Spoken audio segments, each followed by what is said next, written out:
Lunch Money Lambert, Jeff Malott. Welcome to the Kayak Bass Nation. Yeah. Welcome to the Kayak Bass Nation. Kayak Bass Nation. Hey. Welcome to the Kayak Bass Nation. Welcome to the Kayak Bass Nation. Welcome to the Kayak Bass Nation. Kayak Bass Nation is presented by Dugout Bait and Tackle. Go to dugoutfishing.com to find everything you need for your next kayak bass fishing tournament. Hope you enjoy the show. Jeff Malott, Lunch Money Lambert, Lego. Also sponsored by Revo Sunglasses. Go to revo.com, use code KBN25 to save 25% off your next order. Revo, best lenses on earth.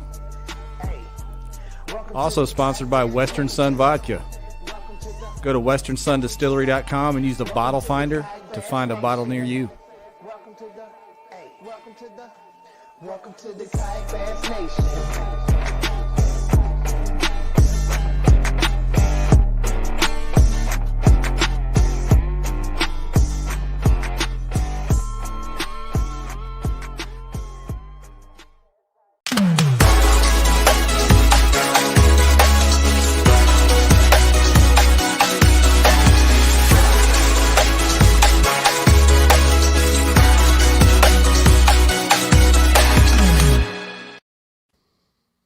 All right, what's up, everybody? Happy Monday. Welcome to KBN Live.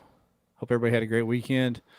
Ryan, how you doing, my man? I shouldn't ask that. I already know the answer to it because we talked a little bit before we came on. I'm surviving, Jeff. I'm really testing my limitations this week, my friend. Ryan he's here for the people. Otherwise, he might not be here if he didn't love y'all so much, buddy. Yeah. You don't have to tell anybody details, but Ryan's having a bad day or bad few days, really. Yeah, I'm about to get my face amputated. Yeah. But anyway, hey, it's KBN Live Monday night. We appreciate people sliding over here from YouTube, Facebook, Twitter, wherever you're at. Instead of watching the boring Monday Night Football game that's on, you're watching us talk about fishing. So here we are. It's gonna be a fun one. Joe Kirk's got fans in the comments already. Oh, we got Elizabeth Kirk in there. I'm assuming that's relation. She's ready to see Joe Kirk. I like it. Jesse, Ryan, David, everybody's in there. We got some YouTube folks sliding on. Appreciate y'all. And we're, as you guys saw our guests, we got Joe Kirk, Kyle Long, two AOYs from well-established large clubs. One's near and dear to my heart, Natural State Kayak Anglers here in Arkansas, and then the Tennessee Valley Kayak Anglers over there with Ryan. Yeah. New series we're going to try to start pulling in some AOYs as the big tournaments come to an end.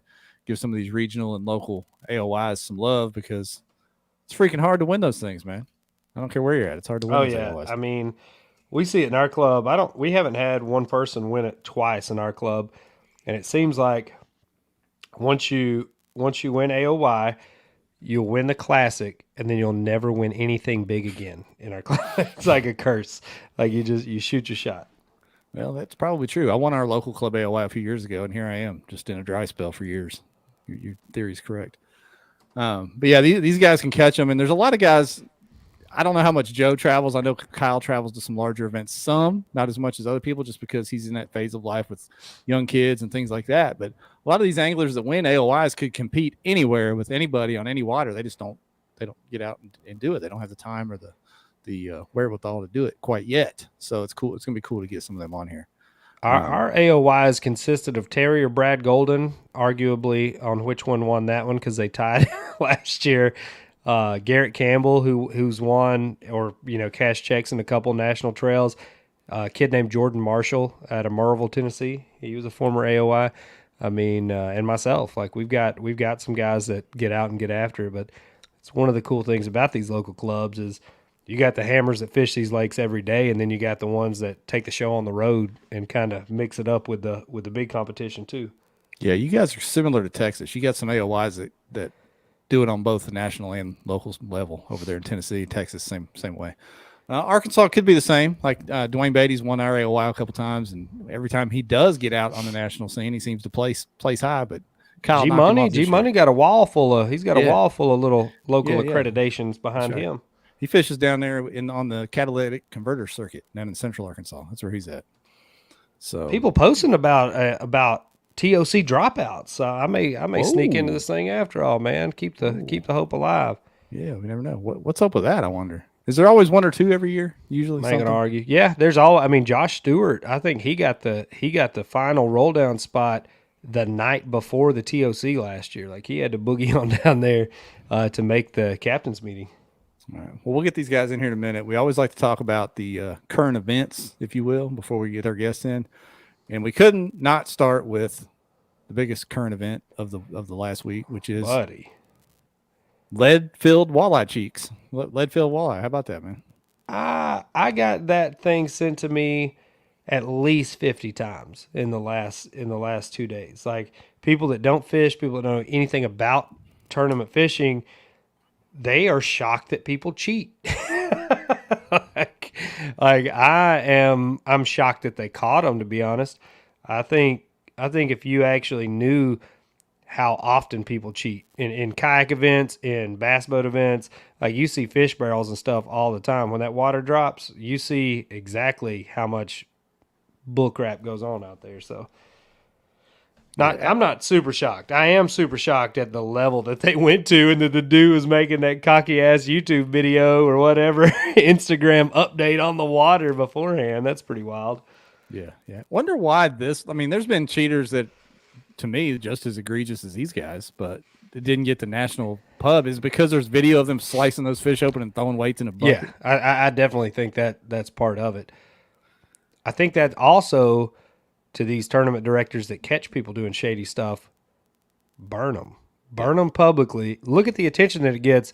Their names are done forever. Like that's not a thing you're going to have to Google that you might forget in a couple years. Like on national news stations, they're burnt. They're done. Yeah. I like that approach. I made a little YouTube response video over on my YouTube channel about it, and I brought up the kayak fishing cheaters that have happened over the years, and it's like, what are we going to do about this? What are we going to do about this?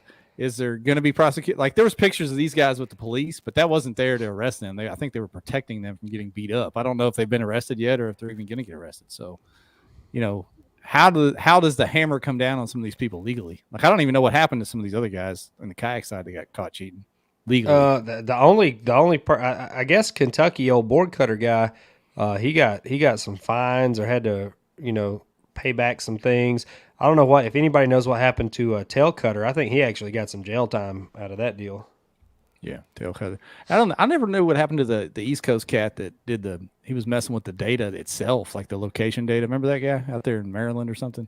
I do. And I mean, I know some people that have done that just for fun to see if they could change locations, just, manipulate the metadata or whatever, change the location of where the pictures would show up. Honestly, I don't think a lot of us would tournament fish if you knew how much stuff would go on. There's a lot of pros that, fail polygraphs, break information rules all the time. They just pay their fine and go on down the road. I mean, I don't know, man. I don't know. It seems like this sport kind of caters to the gray area, it seems like. Yeah, and you know what? That's something you've brought that up a bunch. We've talked about it on here a bunch. How to eliminate those gray areas, and when we see something shady, instead of just being like, "Well, it's probably okay," we've got to start taking action sooner. I think. Like when you put think soap something in a shady, sock and just start whooping their ass right something. there. I mean, you got to dive into this and not just ignore it until it gets to this level. I mean, obviously these guys have been doing stuff for years. This isn't like they just decided one day to stuff fish full of fillets and weights. I mean, they've been doing shady I stuff guarantee for years. that is definitely not their first rodeo. I bet money they knew exactly how big a weight a walleye could swallow there. That was not an accident by any means. Wow. And how about going ahead and saying the hell with it and putting pounds of weights in there, not ounces. Man, if you're going to do it, do it. Let's go on. Go ahead and get you a 30 bag. That's really a 20 bag or whatever it was. But anyway, crazy. We'll be following that, I'm sure. But for the love of God, everyone stop sending that to us. Yeah, please. We all know about it by now. We know about it. We don't need any more memes on the page either. We're full up on those. Anybody listening? Yeah, I was informed. I I was informed that the Jeffrey Dahmer meme could get us tagged by Facebook for violence or something. But even though it was funny, but really, yeah, I don't know. We'll see. We'll see if those are everywhere. Is everybody getting busted on that stuff? Maybe. I don't know. He's not doing anything but just looking at us the TV. probably. If Christine posted on our page, we'll get slapped on the wrist for sure. Yeah. Yeah, people don't know, but we're like one step away from being sent to like the gulag on our page from all the I stuff. think people do know. I think that's why they keep Sabotage. posting it. Sabotage those sons of guns. Oh well. Let's see what else happened. Oh, hey, Bailey. I Hey. always mispronounce his last name. Bailey took care of business in the Ike Classic over Yeah, there, the he Ike did. Foundation deal. He got to go on he's Ike Live in studio last night. Yeah, my man was on Ike Live, so good on him. He'll be a contender down at the TOC. And that was a great event. The Dugout was tied in with that, put up some kayaks for the winners. So shout out to everybody that participated in that. I heard they may make some interesting changes for next year. So we'll be sure to keep you informed on that. But this could be a bigger thing than what it has been. Really? Okay. Maybe we'll have Mr. Charles back on to talk about it when the time comes. Indeed. And the last thing I wanted to talk about before we brought these guys on was the post that I saw today from the Cole podcast. It's Dave Mercer and Matt Pangrack about should a kayaker make the classic? Man, what the hell? That's just a couple grifters trying to get on kayak fishing because they don't know shiz. Clearly, or that wouldn't even been a topic. We kind of talked about this before we came on air. When you look at the investment that the guys make just to qualify for the classic, I mean, it's massive. I think if you, and no offense to us as kayak anglers or whatever, but if you got some dude that's qualified through fishing his local club or, one event in his state and then just shows up and wins this thing, whether it's on his home water or he just happens to luck into a wad of fish, you gonna throw that guy in the classic? Like, do you think that's going to even balance out whatsoever? Are they going to give him a boat? Like, how's that going to play? Or does he have to fish it out of his kayak? That would be even better. Yeah, Pangrack on the little podcast said they have torpedoes. They can go brr, brr, brr, and go down the lake. That's literally what he said. So, but we have to stay 150 feet from the bank. Yeah, that's right. But anyway, no. And here's my thing on it is all the things they talked about, like college, high school, Bass Nation, the opens, those are all ways you can try to work your way into this. Yeah. But kayak fishing to me is not a step to the next thing. It's its own thing. It's like over here. I agree. I think it's a one or the other type deal. I think it's like if you got an off weekend from the powerboat world and you want to go jump in some kayak derbs, I think and we talked about this, like I think you have to, there's got to be some kind of gauntlet if you were ever going to offer anything like that. Like you got to win AOY and the classic, or the national championship, whatever you want to call it. But it can't just be jump into one event and then you slide in the actual Bassmaster Classic. Just throw you the keys to a 21 footer with a 250. You ain't never drove a boat in your life. Rock and roll, baby. Hit the classic. I mean, that's going to be just launching would be funny to watch that happen. I feel like put their black pack back there on the pedal where the pedestal seat is and rock and roll. Strap her down.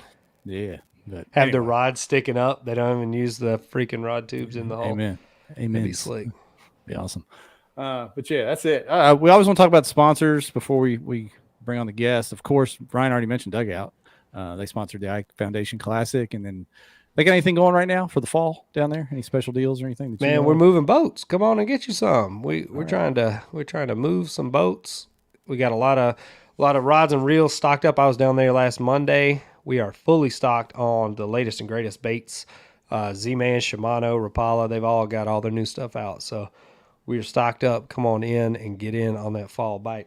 Yeah, I was in a local bait establishment after work today, and they said, getting ready for Pickwick, and they said they'll actually supply chain problems should be resolved by next year, and they think they're going to be able to reorder and stay stocked up the whole year. So I'm sure Dugout with Jamie and his connections will be topped off at all times in 2023 as well. So good stuff. Good stuff there. And then, of course, we got Revo, best lenses on earth. We've said it over and over and over again because it's true. If you guys saw, Terry Elkins just got his fresh pair, put it up on the page the other day. Jeff Mallory is my name now. I like that. I like that. Mallory.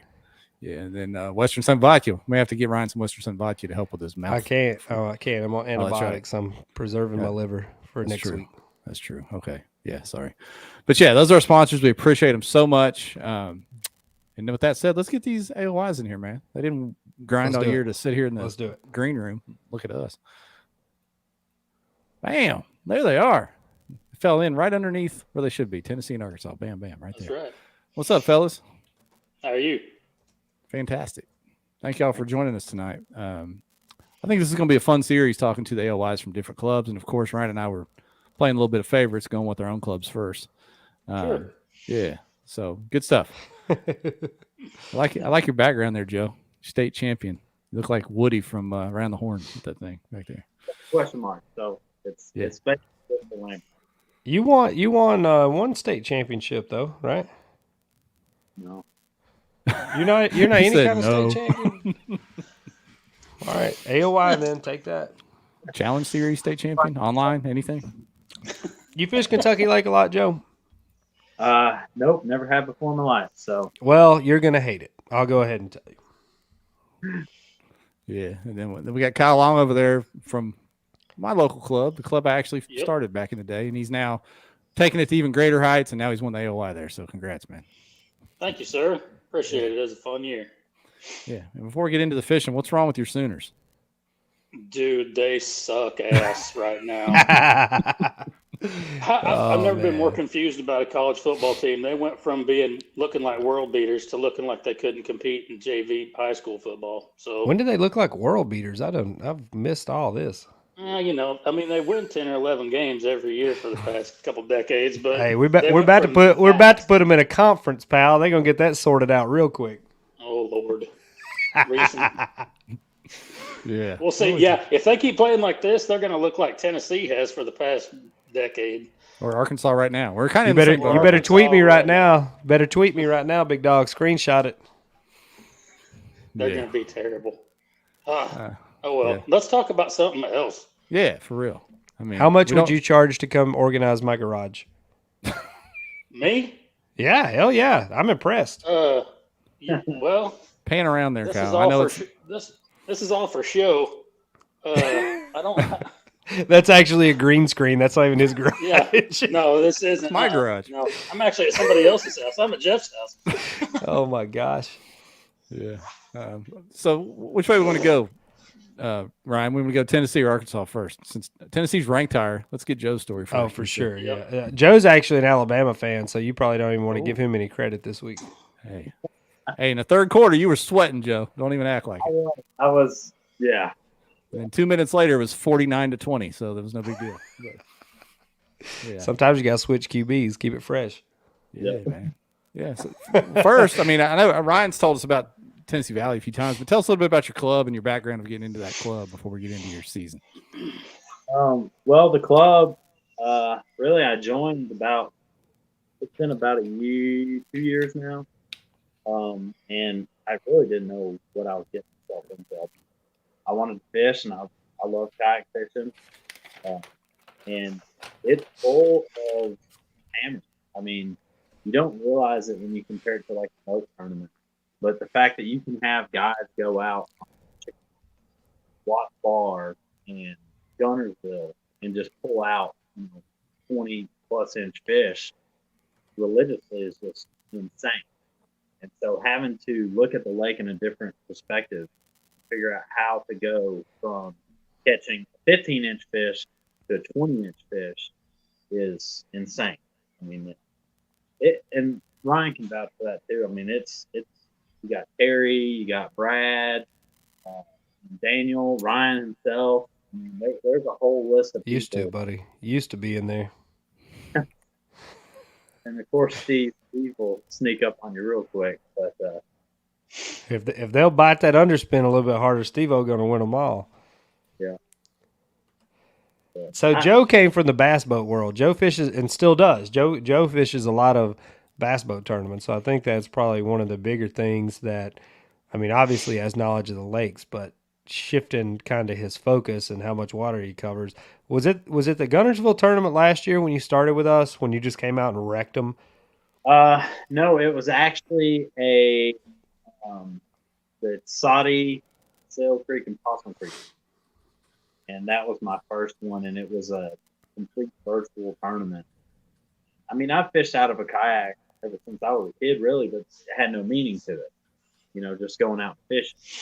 And then once it became a sport, it was a complete different, game changer. And Now, with a boat, I started to want to fish all over the lake, and it was just go here, go there, go here, go there, and it was getting to the point where you don't figure anything out. You don't sit still and figure something out, and that's where kayak came into play and changed everything.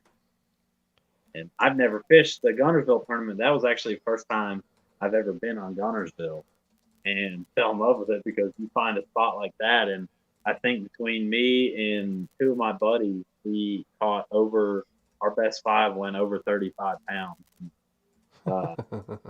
Phil had 30 pounds alone. So that, I mean, it was insane.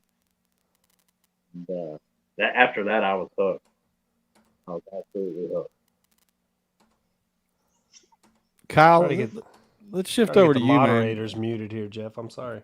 No, that's all right, man. They're over there blowing us up in the DMs. Kyle, you're kind of pulling double duty, man, because you're the straw that stirs the drink for the club on top of an angler in the club. You guys outsource the judging and a lot of the running of the tournaments down to Central Arkansas. But, tell us a little bit about your background of getting into the club and then how you've kind of grown within it over the last couple of years. Yeah, it was, man, when I was in my late 30s, I'm 43 now. When I was, 38, 39, I was looking for something to compete in, and without it being too hard on the old body, something I didn't have to get in super shape for. And, what do you mean? Yeah, you know what I mean. So round is fine. Okay, that's right. So I golfed, I hunted, I did all that kind of stuff, and then one day I stumbled upon a YouTube video, and I guess I bought my first kayak in 2017, started with the club in 2018, and just, you can't beat it being outdoors and then competing with all your buddies anyway. So it was, I'd been close to competing for an AOY, and, I had always been right there, like with a couple of events left to go whenever the hot summer showed up.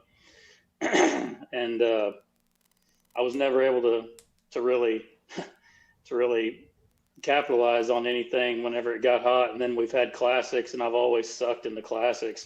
But this year, for whatever reason, man, it just kind of happened, and things went my way. I mean, this, everybody knows this. When you win anything, you got to make good decisions, and you got to know what you're doing, but you take some luck. I mean, that one fish that, flops off and falls in the net versus out of the net is that's 5 places sometimes. So it takes a lot of luck to do it, but it was, everything went right for me this year, and I made a lot of good decisions, fished clean for the most part. So it was fun. Yeah. And it really came down to the last event for NSKA, and you were struggling first day of the 2-day classic we had, right?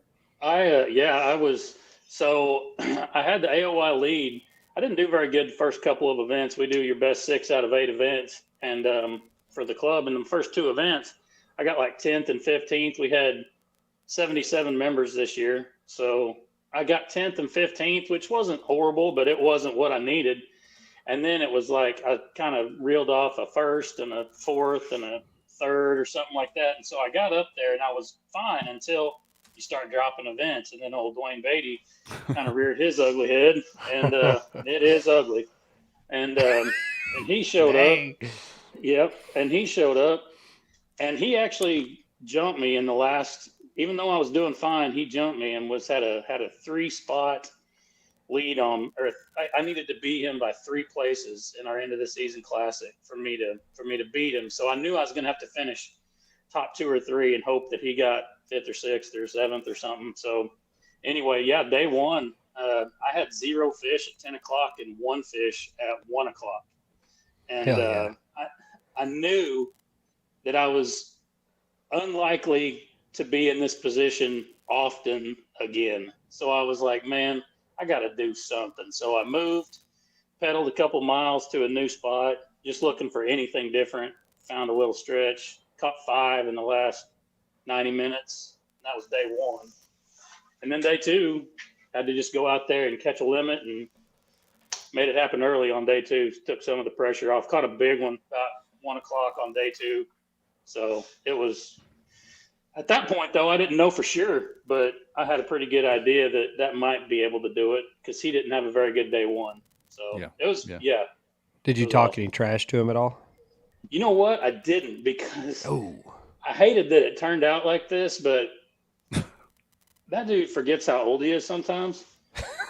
Wait a minute. And Is he the one that misspelled that angler on the catch thing? Or no, that was the catch people. Never mind. I don't know. I'll have to give him some crap about that. But that dude went, no joke, because we measured it out on the map. First day of the Classic, he's 50 years old, almost 50 years old, not quite 50. He's almost 50. He went 19 and a half miles pedaling on the first day of the Classic. jeez. And he was just looking for upgrades. And he said about 17 miles in, his thighs just cramped up like knots, and he could not even hardly move. And so the second day, I had like an 8-inch lead on him after day one, which made it a little easier to stomach, but he couldn't even get out of bed the next day. So he Really? didn't fish day two. Yeah, No kidding. he said he couldn't even move, like he couldn't do it. Physically couldn't get out there and do it. Have you considered allowing motors so that doesn't happen? We do allow motors. We do allow motors. What? Yeah. Dwayne, what's he doing? He's just tightened up real hard? Nope. Here you watch 2023, that dude's going to be zipping around all over the lakes. Just he can go 19 and a half miles pedaling. He may go 38 miles just on a motor. Yeah. But man, he'll have a raft of batteries behind him just switching from one to the next. Tell you who you guys need to watch out for down there at the TOC this year, and that's going to be, and I hate to jinx him right now, but Justin Brewer has won each of our last 3 events. The dude is on a 3-peat right now. And so, is he in the KFL? No, he is not. Oh, No. okay. I didn't know if that was that announcement you put up, Joe. I called Justin as the sleeper pick last year, Kyle, and I jinked him last year. Oh, did you? You did. you're You jinxing sure him again. did. So Well, there you go. My bad, Justin. You don't even bother going.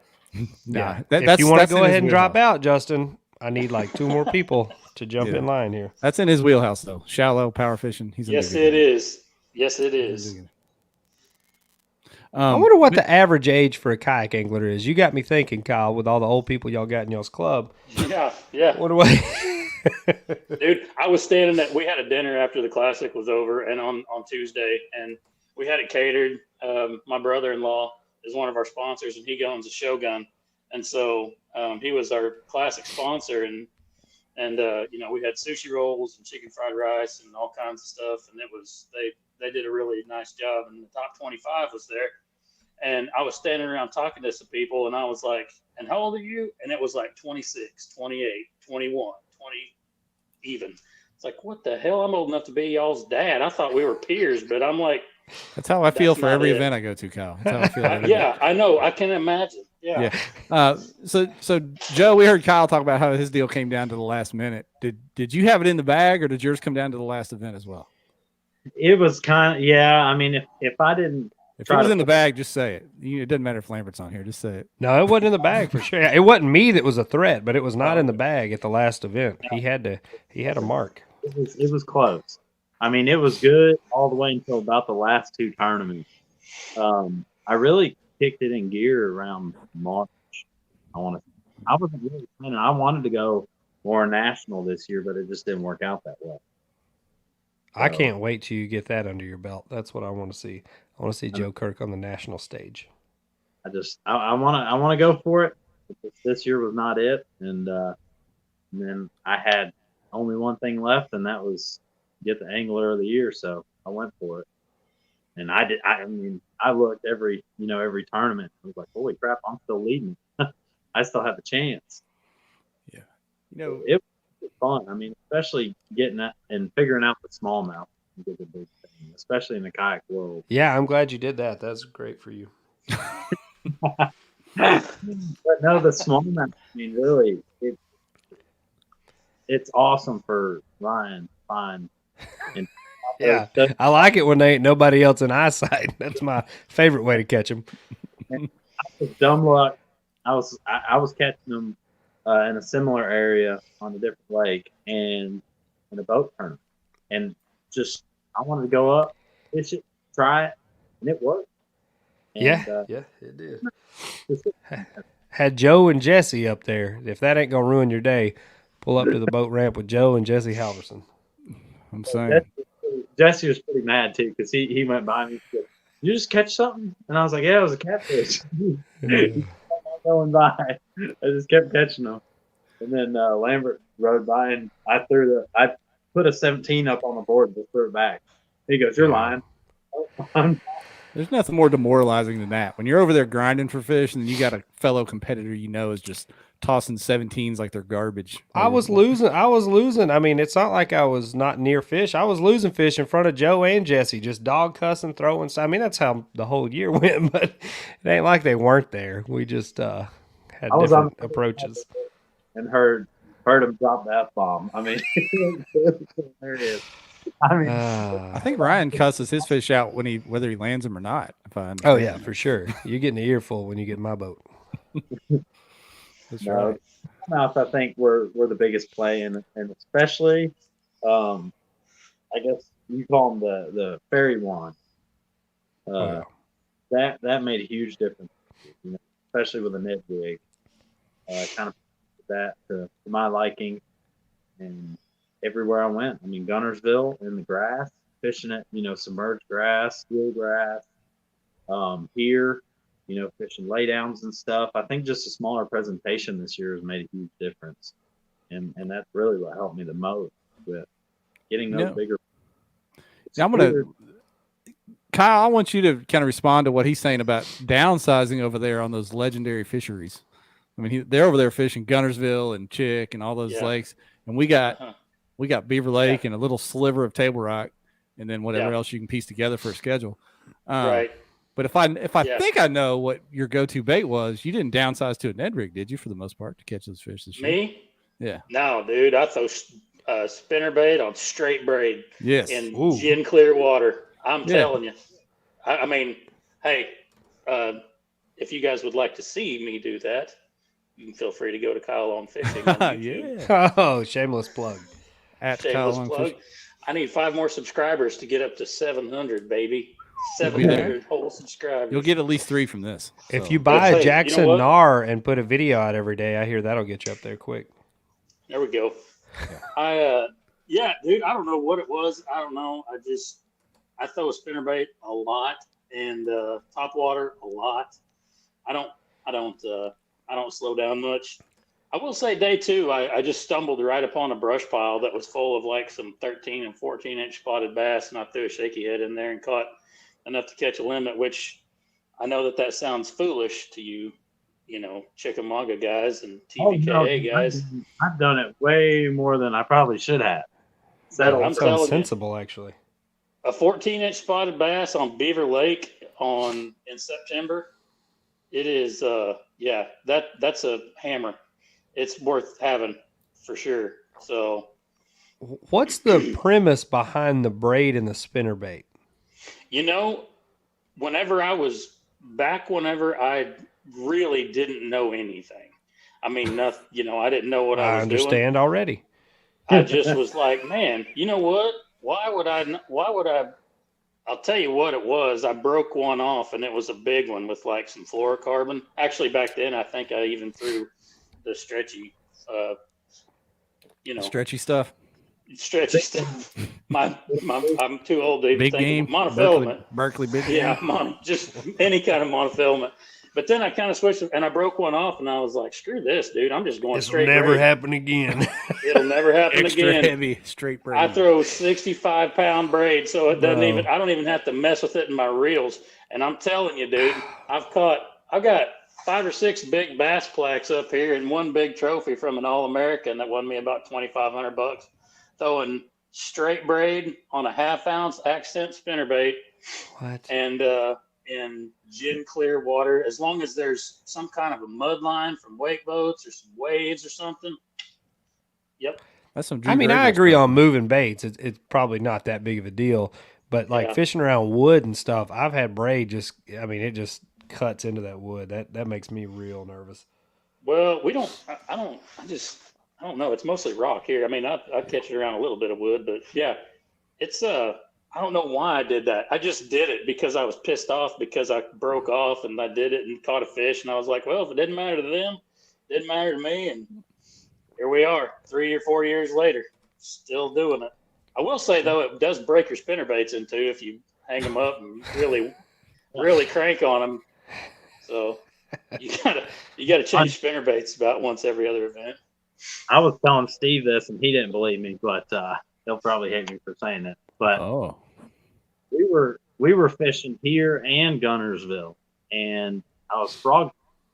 A little bit of grass, kind of spotchy grass, a little bit here and under laydown and stuff, and popping. Well, my buddy, we were both throwing braid, and I had swapped to copalm, so it had a little bit of float but less stretch. And so I started throwing that copalmer, and I was catching 5 to every of his one, and we were fishing the exact same bank up and down, and I was just wearing them out. It was springtime, and then same thing at Gunnersville when I just won that classic down there last weekend. It was same concept. I quit getting bites, once that sun got up and that braid was coming across that water. It had to be, and so I swapped to copolymer, started catching fish. Now, you have to be careful doing that, around certain grass. But they weren't sitting in thick mats where I was catching. They were in, smaller pods of grass next to the big mats. And my question on that was, were you actually getting more bites or more hookups? You were getting more bites with the copolymer? Yeah. Frogs, Really? It was bad but it's more of an open water presentation versus it's. I use a popping frog. That way I can fish it in a faster way, like almost like a whopper flopper or even a buzz bait, but being able to get it in a little bit of grass and not have to sit there, get it all untangled.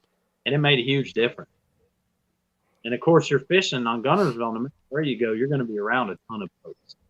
So changing up a little bit, I think made a huge difference too. But if I can throw braid, if I can get by with throwing braid, straight braid, I will as much as I can. I mean, obviously I don't throw it cranking or anything, but if I can, whopper ploppers and buzz baits and spinner baits and even the little bit of chatter baits that I do throw every now and then. We don't have any grass here, and I know that they don't have to be thrown in the grass, but yeah, if I can get away with it, if the water's a little dingy or if there's, some waves or something, I'll do it. But I just, and I don't, pull into them either. I try to jerk their teeth off. So, wow. Yeah. So, and it works for me. But do you use the black Sharpie coloring trick at all? I don't. I don't know about this trick. Well, you still don't. So. Yeah, dang it. No, I don't. On your face, you have to draw. You know how NFL players will put blackout under their eyes. That's what you have to do. It's fine. You don't have to do it. You put the pound test below your eyes. 30 pounds. Yeah, that's what you do right there. You're like Tim Tebow out there. That's right. Looks like Bible 3:16. So it looks like. Yes. Yeah. The number one thing on Gunnersville, and this is going to piss Ryan off, was the slobber knocker. I'm already pissed. Really? Oh, yeah. We went with the slobber knocker. We had Alex Rudd on here talking about that thing. He said it was the truth, but we thought it was because he was sponsored. We didn't know if it really was. It is because he's sponsored. That shit ain't the truth. Not by Pure Fish Berkeley. I saw Berkeley pros asking for jackhammers, begging for jackhammers in person from myself. I think I got it. So I had a buddy kind of show me the thing using almost like a flat worm as a trailer on it. Yeah. The local store around here, Saudi Custom Tackle, they had their own homemade or hand poured flatworms, and it was a white pearlish color. Slap that on there, and I tried the jackhammer, and the only problem I had with the jackhammer was I couldn't get it shallow enough, at least for the size that I had, and I couldn't get it far enough to cast. So I used the slobber knocker because it's like you barely even have to reel it. But it worked out. I tried John. Sorry, John Allen threw everybody off track. Oh, Lord. Oh, boy. It's like a Beavis and Butthead episode in here. Continue, Joe. I'm sorry. Sorry about that, Joe. God dang it. Don't put that up there again, Joe. But no, it's got its place. And hearing it next to the kayak in the water, it really sounds like a rattle. Really? That much noise. So, it's probably the axles flying out of it there in the front. For real though, we had Brian Hatlon on here one time. I think it was when he won or came in second, whatever that was at Seminole last year or the year before. And he switched to one of the Strike King chatterbaits, and just that difference. What's the name of that one? The Thunder Cricket. Thunder Cricket. Yeah, just that different thump and that different noise from everybody else was the key. So maybe it's something like that, just something new and different. Normally that's what it is, especially sometimes I sing when I'm reeling it back in just to give it a different sound. What's your go-to? Usher, Nice and Slow. Honestly, I sing in Seven Spanish Angels. That's my that's my favorite. So if I'm on the Susky, it's Meg the Stallion that brings them in. That gets them popping. Ooh. Yeah, I don't even. Yeah. I'm too old for that. I hit them with a curveball up there. They don't see that coming. Gotcha. Hey, either one of you guys can take this first, but I want you both to answer it. Tell us, just describe if you can, the AOY grind to get to that title, because that's ahead, I mean, it's a different deal, going through, depending on how many events you have and just that mindset to get through it and finish it off. Describe that to us. I would say, first off, is once you really start getting into it, I think what got me the most is seeing that first leaderboard of the AOY. And then you'd think, I have chance. That was the biggest thing. But at the same time, I'm thinking in the back of my head, is Brad going to start fishing? You have names in each group that you think about. Are they going to start fishing, or are they going to get on their honey hole? And that was something in the back of my head. So I knew this year in general, I had to fish something completely different that I've never fished before, including, smallmouth, and figuring out Dayton, which is a more shallow water approach versus where I fished kind of the middle to lower end, which is a lot deeper water. So it's more of a bluff-like scenario. And that just changed up everything. Same as Gunnersville. I didn't fish the same stuff that I fished in the past in the earlier tournaments. I just went out and found my own thing and ran with it. Of course, the rattle trap tournament, that really threw it high because, back there, I walked into this local tackle store and picked up a random rattle trap, and it is called Pineapple, which is like a sip tab, but it's got a lot of yellow to it. And I was like, man, that looks good. I tried Rayburn Red. I tried just a regular sexy shad color, and then I tried the gold, and then I tried that, and that was just on fire. Insane. But, I think just this year in general was grinding it out, but going somewhere completely different every tournament and figuring it out. And really, I didn't have a lot of time to practice either. So I had to do a lot of my homework on my phone. And so using different apps to be able to check your monthly satellite so I can see graphs, where it's growing, where it's not growing. Lake levels, obviously, using like the TVA app for us. So we can check our lake levels, see if there's a lot of current, if that changes anything. And, of course, by doing that, and then, of course, relating that to weather.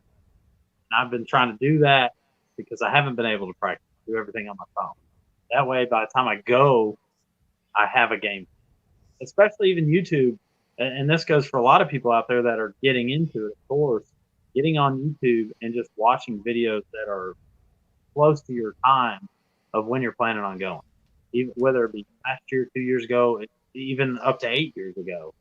And finding that location in that area and comparing that to what you need to do. I hate fishing on the spots, just like Ryan, and I'm sure you guys are the same way. It's more fun. You have success by finding your own stuff. But how can you compare someone else's success? Find their spots and kind of look at it and go, okay, I see what they're doing. They're doing their own thing. Let me go find my own thing. Maybe compare it a little. They're fishing a lot of grass, a lot of bluffs, or rock transitions, whatever it is. I think that made the biggest deal for me this year, is just changing it up completely, going my own route. It obviously got good. I won't have to worry about seeing you next year then, next spring up there. That's good to hear. Go find somebody else's. Kyle, what about you, man? So I didn't really start thinking about it too much. I mean, like I said, I started out with a couple of, halfway decent finishes, but nothing that makes you think immediately AOY. But then in the third event, I won it. And it was one of those kind of events where, I had something figured out. I mean, I figured it out like about 9 o'clock in the morning. And it was something that nobody else in the area that I was in was doing. And I mean, it was, you could call your shot, and I wrecked them. And it was a fun day. Then right after that, I think I got a fourth in the next event, kind of doing the exact same thing. Got him. Kind of doing the exact same thing. And then I think I got like sixth or seventh in the next event. And at that point I was like, okay, now I'm starting to see it. Well, then you start thinking about it. So it's like, well, crap, it would have been cooler if I didn't have to look at it or think about it or whatever, but you see it and you're like, okay, now, how many chances does a guy have to actually, there's probably 25 guys in our club that on any given Saturday, I wouldn't be surprised if they won, then there's probably of those 25, I would say there's probably 10 or 12 of them that could legitimately compete for Angler of the Year, depending on, I think the biggest key is just fishing all the events. Since we have 2 drops, I mean, I think that's overwhelmingly the biggest thing for me and anybody doing it is just to fish all the events, don't count on one and then go up to 0 or something. Yeah.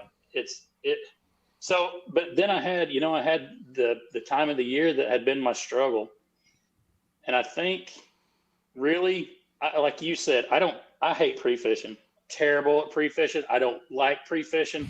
Every time I pre-fish, if I catch a big fish while I'm pre-fishing, I immediately just get angry and don't even want to go back there. Cause I'm like, well, yeah. I blew that shot. So, I mean, I hate it. So I don't, any chance I get, I don't try to pre-fish unless I just don't know the lake at all. And then I would just as soon not take a rod, but you can't do that. I guess you could, but I can't. So anyway, but yeah, it was, I don't know. It was one of those kind of deals where then at that point, you check a lot of depths, you're checking a lot of, current, are they generating? Are they not generating on the White River? What's the water temperature and what's the color and all that kind of stuff. And I did a lot of that. And then really just grind. I'm talking about make as many casts as you can. Don't be afraid to move. If you need to pedal 2 miles in the wrong direction to fish one laydown that you remember seeing from earlier in that morning, and now it's 1:30 because you might go back there and catch a giant, go do it. I mean, it was tough because at that point, I actually have a chance, and I don't know if I'll ever have another chance at this again. So on the first day of our classic, I moved before I even made a cast, before it was even lines in. We could launch at 6:15. I turned around and started pedaling back to the truck at 6:35, 6:40 because I didn't like it. Because I didn't even think. I was like, no, this ain't the deal. It doesn't feel right. So I went somewhere else 30 minutes away. Yeah, I didn't like it. So I got back in my truck and it was like people were already fishing. And I was like, well, this is a great decision. Good job, idiot. So have you thought about teaching people how to starting your own YouTube where you just teach people how to not pre-fish or throw straight braid in clear water or anything? You know what? I've had so many people say, why don't you do that? And I'm like, I am a clinic. I'm a clinic on what not to do. Like if you I'm embarrassed about most of the stuff that I even do. It works for me and I'll catch them, but don't do what I throw. I throw on my shaky head, which I have a lot of confidence in a shaky head, and I love throwing a shaky head. The thing I hate most about a shaky head is I like to set the hook a little bit, and I hate breaking off fish, and I like to throw it in places like you would a jig or something. And we don't have grass. We don't have any grass at all to speak of in any lake we fish really. So I throw a shaky head around a lot of brush and timber and rocks and stuff, but I throw 25-pound braid to a 15-pound fluorocarbon leader on a shaky head when you can see 12 feet. I just assume not get a bite if I'm going to set the hook with 6-pound line and break it off. So I like to wail on them a little bit and get them in the boat. So read every bass magazine. It will tell you that's the wrong thing to do. And for some reason, confidence I've always is key, gone man. against the grain. Hey, you know what? There's a lot to my spinning rods, I'm running 30 to 40 pound braid with a 15-pound There you go. fluorocarbon. We got two My AOYs. I'm able to horse them if I need to, do whatever I You need bet.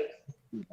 We got two I don't AOYs. like here going telling under us what's up. 10-pound leader. I mean, fluorocarbon, it's so transparent. Like, yeah, I mean, maybe if you're in some northern super high pressured fishery Right. that's Right. just super, super clear, that might make a difference. But I think we really read a lot further into, a fish isn't going to like that. Fish don't give a shit. It's there to eat. Like, that's what fish do. Yeah.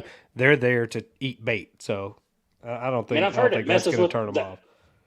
Right. I've heard it's the action, if you have the lighter the bait, the better action it has and all that kind of stuff. But I'm like, if I throw it in a brush pile and I'm just daubing it up and down a little bit.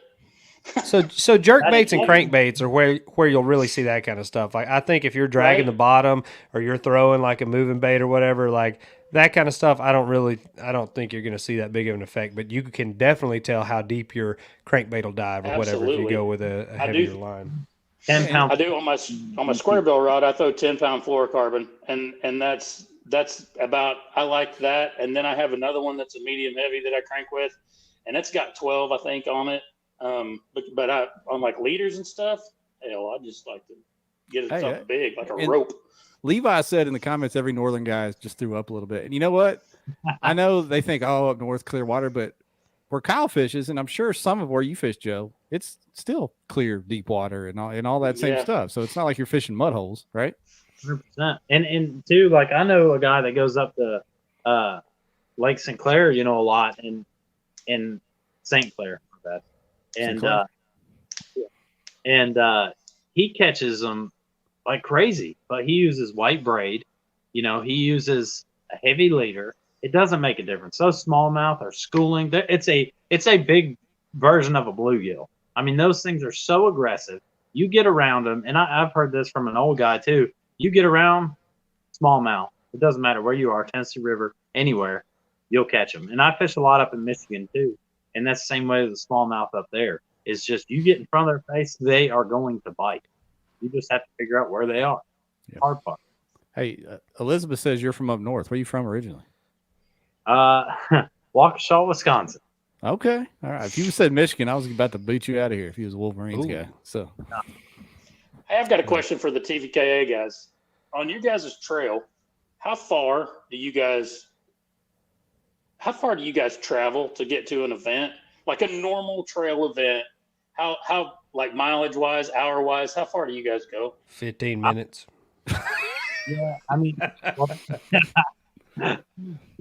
on average, I would say you could do you could fish every event in TVKA. If you lived in our area, in probably an hour and a half, you can get anywhere you need to go. Golly, man. We bounce around a little. Like sometimes we'll do a Del Hollow event, which is a couple of hours. They've done the Rocky Mountain, Gene Jensen's little honey hole down there in Georgia, Rocky Mountain PFA. They go down there, and we tried that one time. We'll never do that again. But I mean, we try to work in like maybe 1 or 2 traveling tournaments, but generally speaking, it's Chickamauga or Guntersville.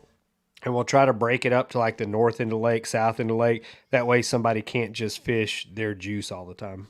yeah, and I know what Kyle's getting at because we're kind of landlocked, probably not the right word, but geographically, we got to go a long ways to get outside of just doing the same old Beaver Lake, Table Rock. Not as the crow flies, it's not very far. Right. It's just trying to navigate the Ozarks. There's one bridge, actually 2, but one's way south. But there's one bridge across the middle of Beaver Lake, and to get from one side of Beaver Lake to the other, it might take you an hour and 15 minutes just to drive from one side. Like, you could see 6 or 7 miles down there, and to get from driving around, it's an hour and 15 minutes, hour and a half. And so Grand is obviously, we don't fish Grand, but we can just to get to Table Rock, like the other end of Table Rock, the far east end of Table Rock. I mean, it's 2.5, 3 hours, but it's only like 110 miles. Right. But y'all's club is pretty regional, right? Like you're drawing from a pretty good geography, right? It's Northwest Arkansas, Oklahoma, Missouri. Would that be fair? Yeah. Yep, I would say that's pretty fair. Yeah, that's pretty much it. Ours is like Chattanooga area, Marshall and Thomason and Pro Neighbor, maybe Joby Berry, from like the Watts Bar to Knoxville area, and then we got a few guys from North Georgia that come up and fish with us. But for us, the nearest club is like 45 minutes away in every direction. Like we have 16 clubs in Yeah. Tennessee. So for us, we're not as much of a regional trail as what you guys are. Yeah, our closest club is Moya. River Valley down in Fort Smith. They're a smaller club, but they have, anywhere from 15 to 30 that will show up for an event down there. And then Central, which is down there around Conway and Dardanelle and there. And then Moyac is almost more of it's almost statewide. I mean, it's like the whole, I guess, lower half of Missouri. And then Oklahoma is statewide.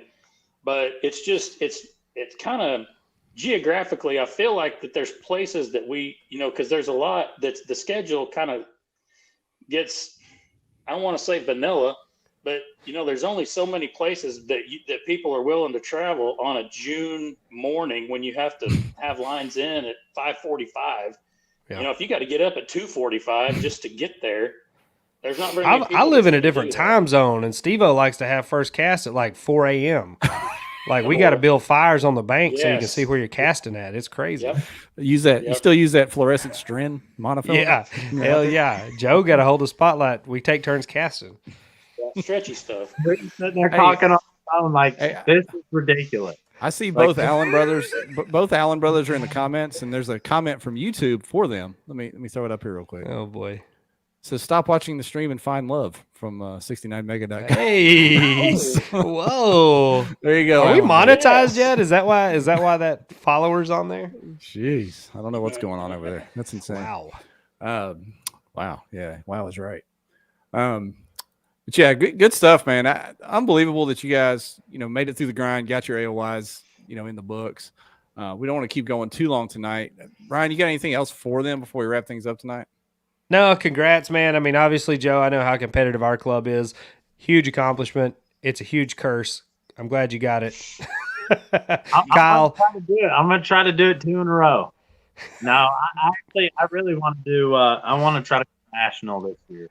That's my plan. So. That's when stuff gets tricky because then you can't focus on Dude. anything else. Hey, Man, national stuff. The best national event I ever had was back in 2018, the original TOC. I got like 13th place and cashed a check. And man, this past year, I thought I was on them in both of the ones I fished at Broken Bow and Dardanelle, both of the practice days. That's why I hate practicing, because day one of the tournament broke my heart. And I don't even like to catch them during practice, but I caught enough to piss them off and make them leave, I guess. yeah, well done, gentlemen. And Kyle, Ryan said he may come up here this winter and fish the hot tub. We'll see. Hey, let's Now, go. It's now right out here. that I actually may do. We'll have to work it in conjunction with a duck hunter somewhere. So Yeah. Bring a Ned rig and like a 10-inch glide bait. Those are the only two things that you really need. Just easy something either peasy. gigantic or something really small. Yeah. Easy peasy. But good stuff, boys. Congrats to both of you. We'll let you slide out of here tonight. Well done. Look forward to seeing what you do next year. Thanks for having us, y'all. Take care, Jeff. You got to throw that graphic up from from Young Man. Yeah, I'm going to slide them both out of here and make an appeal to the people watching that any other AOYs, we're going to do this some more with some AOYs, that if you have a club, an AOY that needs to come on here, hit us in the DMs, let us know about it, because I think Especially if there's some crazy story to go along with it. We really like that stuff. Yeah, I think this is cool. I think that was a good start to our AOY series with Kyle and Joe. Good dudes, good fishermen. But yeah, let's see. Where's that graphic? There it is.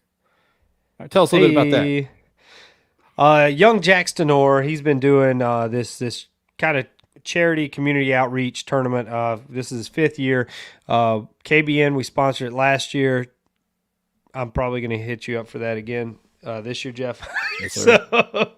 So he's working on getting the sponsors together right now. He's still working with a couple other sponsors to add them on. You can see this list of companies right now. They're supporting, of course, Revo's on there. They've jumped in with both feet, in the kayak fishing community this last year. Look forward to see what they're doing. Kayak Cushion, Dakota Lithium. These are names that we're familiar with. They support everything we do, from helping out financially, providing lodging. Like, they really get behind the community. This is no different. Jackson, this is 100% for charity. So any donations, any sponsors that you think would love to help Jackson out, let's throw our weight behind it and make some noise out here.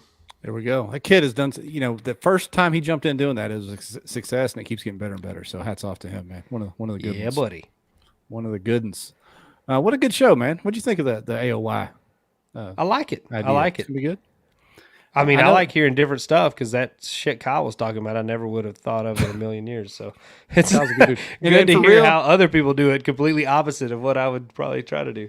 Yeah, and for real, if y'all go follow Kyle on YouTube, Kyle Long Fishing, he is really good at giving good dialogue while he's fishing. Like on the chest mount, he's talking the whole time, so it's good stuff. It's entertaining to watch. It's not just plain no sounds of birds and high winds in the mic. He's actually giving you some dialogue, so it's pretty. And good then stuff. a hook set, and then a fight of Yeah. absolutely nothing happening, and then Yeah. you hold the fish up.